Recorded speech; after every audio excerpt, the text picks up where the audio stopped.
మీరు చూస్తున్నది మీ TV news. Motivate, educate, entertain. Welcome to మీ టీవీ న్యూస్. నేను మీ మౌనిక. జూలై 5వ తేదీన భువనగిరిలో నిర్వహించనున్న రాజాధికార సమరభేరి సభకు సంబంధించిన గోడ పత్రికలను నాగర్ కర్నూలు జిల్లా కల్వకుర్తి పట్టణంలోని అమరవీరుల స్తూపం వద్ద తెలంగాణ రాజాధికార పార్టీ జిల్లా అధ్యక్షులు బీసం ఆంజనేయులు ఆధ్వర్యంలో ఆవిష్కరించారు. ఈ సందర్భంగా ఆయన మాట్లాడుతూ తెలంగాణ రాజాధికార పార్టీ రాష్ట్ర అధ్యక్షులు తీన్మార్ మల్లన్న పిలుపు మేరకు ఉమ్మడి జిల్లా ఇన్ఛార్జ్ మదన్ మోహన్ చారి మార్గదర్శకత్వంలో నిర్వహిస్తున్న ఈ సభకు గ్రామ స్థాయి నుండి జిల్లా స్థాయి వరకు బీసీ, ఎస్సీ, ఎస్టీ వర్గాలకు చెందిన ప్రజలు పెద్ద సంఖ్యలో హాజరు కావాలని కోరారు. బడుగు బలహీన వర్గాల హక్కుల సాధన కోసం తెలంగాణ రాజాధికార పార్టీ ఉద్యమిస్తుందని, ఆ వర్గాల సమస్యలను ప్రశ్నించే వేదికగా ఈ సభ నిలుస్తుందని పేర్కొన్నారు. తమ హక్కులు, భావితరాల భవిష్యత్తు కోసం ప్రతి ఒక్కరూ భువనగిరి సభలో పాల్గొని విజయవంతం చేయాలని పిలుపునిచ్చారు. ఈ కార్యక్రమంలో పార్టీ రాష్ట్ర నాయకులు గోరట్ల సతీష్, జిల్లా ఉపాధ్యక్షులు నరేష్, జిల్లా విద్యా విభాగం నాయకులు మల్లేష్, నాగరాజు తదితరులు పాల్గొన్నారు.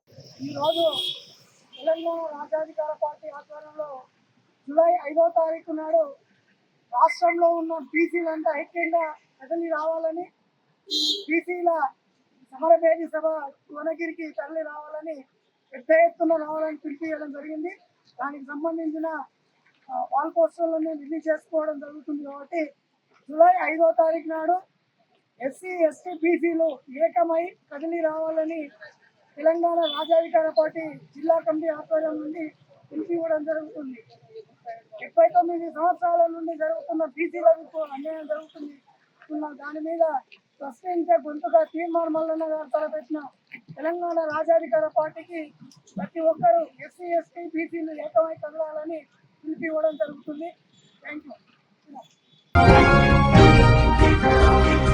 కల్వకుర్తి నియోజకవర్గంలోని ప్రైవేట్ పాఠశాలల బస్సుల్లో భద్రత నిబంధనలు ఖచ్చితంగా అమలు చేయాలని కోరుతూ బీఆర్ఎస్వి రాష్ట్ర నాయకులు దారముని గణేష్ ఆధ్వర్యంలో కల్వకుర్తి మోటార్ వాహనాల తనిఖీ అధికారి సాయికృష్ణకు వినతి పత్రాన్ని అందజేశారు. ఈ సందర్భంగా దారముని గణేష్ మాట్లాడుతూ కల్వకుర్తి పరిసర ప్రాంతాల్లో అనేక ప్రైవేట్ పాఠశాల విద్యను వ్యాపారంగా మార్చి నిబంధనలకు విరుద్ధంగా సామర్థ్యం లేని బస్సులతో విద్యార్థుల ప్రాణాలను ప్రమాదంలోకి నెడుతున్నాయని ఆరోపించారు. ఇటువంటి నిర్లక్ష్యాన్ని బీఆర్ఎస్వి తీవ్రంగా ఖండిస్తుందని తెలిపారు. నిబంధనలు పాటించని పాఠశాల బస్సులను వెంటనే తనిఖీ చేసి సామర్థ్యం లేని వాహనాలపై కేసులు నమోదు చేయడంతో పాటు సంబంధిత పాఠశాల యాజమాన్యాలపై క్రిమినల్ కేసు నమోదు చేయాలని డిమాండ్ చేశారు. పాఠశాల బస్సుల్లో ప్రయాణించే విద్యార్థుల జాబితాను ప్రదర్శించకపోవడం, ప్రథమ చికిత్స కిట్ లేకపోవడం, విద్యార్థులతో పాటు అటెండర్ ను నియమించకపోవడం, కిటికీలకు భద్రతా ఐరన్ గ్రిల్స్ ఏర్పాటు చేయకపోవడం వంటి లోపాలు ప్రమాదాలకు దారితీస్తున్నాయని పేర్కొన్నారు. వెంటనే ప్రతి పాఠశాల బస్సులను సక్రమంగా తనిఖీ చేసి నిబంధనలు ఉల్లంఘిస్తున్న పాఠశాలలపై కఠిన చర్యలు తీసుకోవాలని, అవసరమైతే గుర్తింపును కూడా రద్దు చేసి విద్యార్థుల ప్రాణాలను కాపాడాలని ఎంవీఐ అధికారిని కోరారు. అధికారులు తక్షణ చర్యలు తీసుకోకపోతే విద్యార్థి విభాగం స్వయంగా రోడ్డుపై బస్సులను నిలిపి అధికారుల దృష్టికి తీసుకెళ్తామని హెచ్చరించారు. ఈ కార్యక్రమంలో విద్యార్థి సంఘం నాయకులు బలగం కేశవులు, విజయ్ కుమార్, పెరుమల్ల కృష్ణ, యాకూబ్, రమేష్ నాయక్, సోహెల్, జోగు నాగార్జున, శేఖర్, పరశురాములు తదితరులు పాల్గొన్నారు. అందరికీ నమస్కారం. ఈ యొక్క 26-27 విద్యా సంవత్సరం ప్రారంభమైన సందర్భంగా కల్వకుర్తి మోటార్ వెహికల్ ఇన్స్పెక్టర్ గారిని మరి ఇక్కడ స్థానిక విద్యార్థి నాయకులతో కలిసి ఇక్కడ ఒక రిప్రజెంటేషన్ వినతి పత్రం ఇవ్వడం జరిగింది. మరి ముఖ్యంగా అందులో అంశాలని పొందుపరచడం ఏం జరిగిందంటే, మా కల్వకుర్తి నియోజకవర్గంలో కానివ్వండి, నాగర్ కర్నూలు డిస్టిక్లో కల్వకుర్తి పట్టణంలో కుప్పలు తెప్పలుగా ప్రైవేటు పాఠశాలలు బోర్డులు పెట్టుకొని తెచ్చుకుంటున్నవి. దాంతో పాటుగా ఆ ప్రైవేటు పాఠశాలలు అనేటివి ఆ విద్యార్థులను తరలించడం కోసము మరి ఫిట్నెస్ లేనటువంటి బస్సులను, సరిగా సౌకర్యాలు లేనటువంటి బస్సులని మరి రోడ్లపైకి తెచ్చి విద్యార్థుల యొక్క ప్రాణాలతో చెలగాటం ఆడుతున్నారని చెప్పేసి ఈరోజు ఎంబీఏ అధికారి కల్వకుర్తి గారి దృష్టికి ఇక్కడ ఉన్నటువంటి విద్యార్థి సంఘ నాయకులతోని సార్ దృష్టికి తీసుకోవడం జరిగింది. వారు కూడా ఈరోజు సానుకూలంగా స్పందించడం జరిగింది. మేము మరి ముఖ్యంగా ప్రైవేటు పాఠశాలను హెచ్చరిస్తున్నాము, డిమాండ్ చేస్తున్నాము. ప్రభుత్వాన్ని కూడా, రవాణా శాఖ అధికారులను కూడా మేము విజ్ఞప్తి చేస్తున్నాము. మరి ముఖ్యంగా కల్వకుర్తి పట్టణంలోని ప్రతి ఒక్క ప్రైవేట్ పాఠశాల యొక్క బస్సుని తనిఖీ చేయాలి. మరి ఏ పాఠశాల బస్సు తీసుకున్నా కూడా కనీస వసతులు లేవు. అందులో ఒక అటెండర్ ఉండడు. అటెండర్ లేకుండానే మరి అక్కడ బస్సులలో విద్యార్థులను తరలిస్తుంటారు. అదే కాకుండా మరి ఒక్కొక్క బస్సులో 50 మంది సీట్ కెపాసిటీ ఉంటే అందులో 70 మందిని 80 మందిని అంటే దాని యొక్క ప్రయాణ కెపాసిటీకి మించి అక్కడ విద్యార్థులను తరలిస్తున్నారు కల్వకుర్తి ఒక ప్రైవేట్ పాఠశాల. అంటే విద్యను వ్యాపారం చేస్తూ అదేవిధంగా అక్కడ ఉన్నటువంటి డ్రైవర్లు కూడా ర్యాష్ డ్రైవింగ్తో పాటు మొబైల్ ఫోన్ మాట్లాడుతూ ఎప్పటికప్పుడు కూడా ర్యాష్ డ్రైవింగ్ చేస్తున్నారు. అది కూడా ఇక్కడ ఉన్నటువంటి అధికారుల దృష్టికి తీసుకురావడం జరిగింది. మరి ఇదే కాకుండా ప్రతి ఒక్క ప్రైవేటు పాఠశాల బస్సులో ఎవరైతే విద్యార్థులు ప్రయాణిస్తున్నారో ఆ విద్యార్థులు ఎవరెవరు ప్రయాణిస్తున్నారు అనేది అక్కడ లిస్ట్ అనేది పొందుపాటు చేయాలి. ప్రతి ఒక్క బస్సులో ఎక్కడ కూడా అది ఎవరు కూడా ఏ బస్సు కూడా మెయింటైన్ చేయట్లేదు. మరి అక్కడ ఉన్నటువంటి విండోస్కి కూడా ఐరన్ రాడ్స్ కూడా స్టీల్స్ కూడా ఎక్కడ కూడా మెయింటైన్ చేయట్లేదు. కనీసం కూడా ఫస్ట్ ఎయిడ్ కిట్ కూడా మెయింటైన్ చేయకుండా ప్రైవేటు పాఠశాల బస్సులు అనేవి కల్వకుర్తిలో విద్యను వ్యాపారం చేసుకుంటూ దోచుకొని తింటున్నాయి అనేసి ఇక్కడ ఉన్నటువంటి అధికారుల దృష్టికి తీసుకురావడం జరిగింది. మేము మరొకసారి డిమాండ్ చేస్తున్నాము, హెచ్చరిస్తున్నాము. ఇప్పటికైనా సరే కల్వకుర్తి ప్రైవేటు పాఠశాలలు కానివ్వండి, నాగర్ జిల్లాలోని ప్రైవేటు పాఠశాలలు మారకపోతే మేమే స్వచ్ఛందంగా రోడ్లపైకి వచ్చి అక్కడ ఉన్నటువంటి పాఠశాల బస్సుని ఆపి మరి అధికారులను అక్కడికి రప్పించి మరి అక్కడ సీజ్ చేసే విధంగా, మరి సీజ్ చేయడంతో పాటు చట్టపరంగా క్రిమినల్ కేసు నమోదు చేసేంత వరకు కూడా మేము విశ్రమించబోమని మరొకసారి హెచ్చరిక చేస్తున్నాము. మీరు ఇప్పటికైనా మారండి.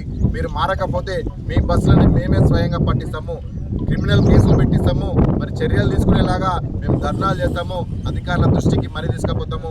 ఇక్కడితోనే వదిలిపెట్టామని మరొకసారి తెలియజేస్తూ ఇప్పటికైనా ప్రైవేటు పాఠశాలలు మీ యొక్క తీరుని మార్చుకోమని హెచ్చరిస్తున్నాము. విద్యని వ్యాపారం చేయకండి, ఒక విద్యని ఒక యొక్క మంచి ఉద్దేశంతో తీసుకుపోవాలని తెలియజేస్తున్నాము. జై Telangana.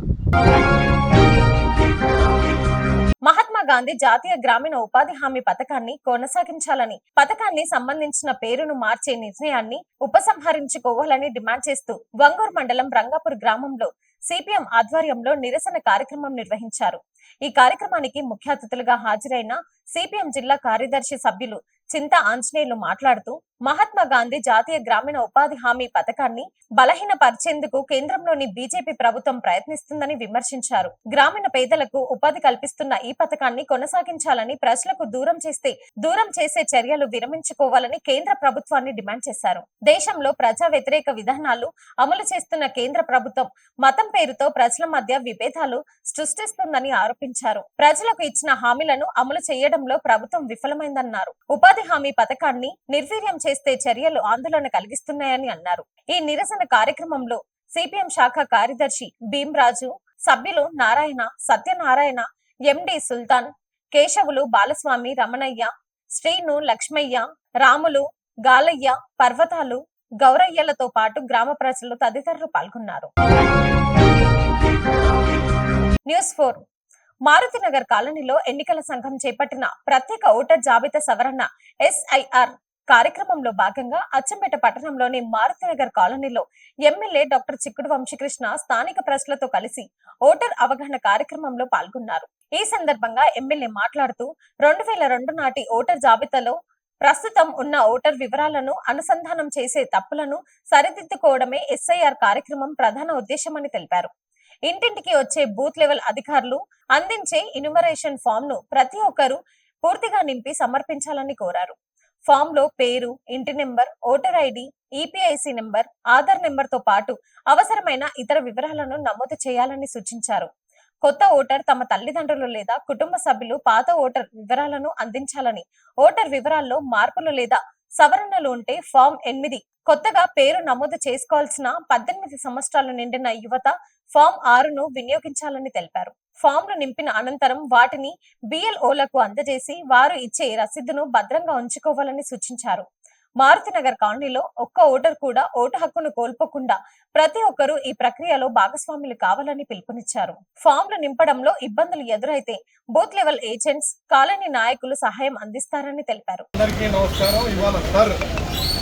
Special intensive revision of voter list Achampet town constituency head క్వార్టర్లో వార్డులో ఇప్పుడే ఈ సరుకు సంబంధించిన ఫామ్స్ అన్ని కూడా డిస్ట్రిబ్యూట్ చేయడం జరుగుతూ ఉంది. ఈరోజు రేపటి లాస్ట్ ఈరోజు అందరూ కూడా మా PLO అలాగే PLAకు అందరూ కూడా ఉన్నారు. మరి బ్రహ్మాండంగా నడుస్తూ ఉంది. ఇప్పుడు మ్యాపింగ్ కూడా అచ్చంపేట నియోజకవర్గం 81% మ్యాపింగ్ అయింది. జిల్లాలోనే నెంబర్ 1 స్థానం ఇది.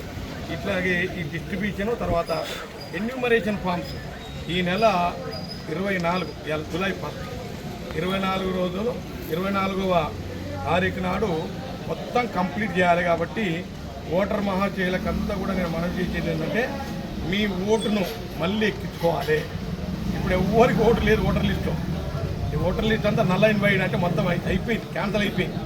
మళ్ళీ అందరూ ఈ ఎన్యూమరేషన్ ఫామ్ తీసుకొని మీకు సంబంధించిన వివరాలన్నీ దీంట్లో ఉంటాయి. వాళ్ళు పిఎల్ఓ గారు అసిస్ట్ చేస్తారు, అట్లాగే పిఎల్ఏ 2 వాళ్ళు కూడా అసిస్ట్ చేస్తారు. మీ ఫోటోస్ మీ ఆధారాలు అన్నీ కూడా ఉంటాయి. 2002లో లిస్ట్లో పేరుంటే ఒక ఫాము ఒకవైపు రైట్ సైడ్ లెఫ్ట్ సైడ్, 2002లో లేకపోతే రైట్ సైడ్ ఉంటుంది. ఇదంతా వాళ్ళు ఫిలప్ చేసి చెప్తారు. కాబట్టి మీరు దయచేసి ఓటర్లందరూ కూడా విజ్ఞప్తి ఏంటంటే ప్రతి ఒక్కరూ ప్రతి భారతీయుడు తప్పనిసరిగా ఓటు హక్కు పొందాలనేదే election commission of India, state election commission of state. కాబట్టి ఈ ఇద్దరు కూడా మరి స్పెషల్ ఇంటెన్సివ్ రీజన్ ఓటర్ లిస్ట్ను యుద్ధ ప్రాతిపదికన చేపట్టారు. కాబట్టి ఓటర్లందరూ కూడా దయచేసి ఎక్కించుకోవాలని కోరుకుంటారు. Thank you. Thanks for watching.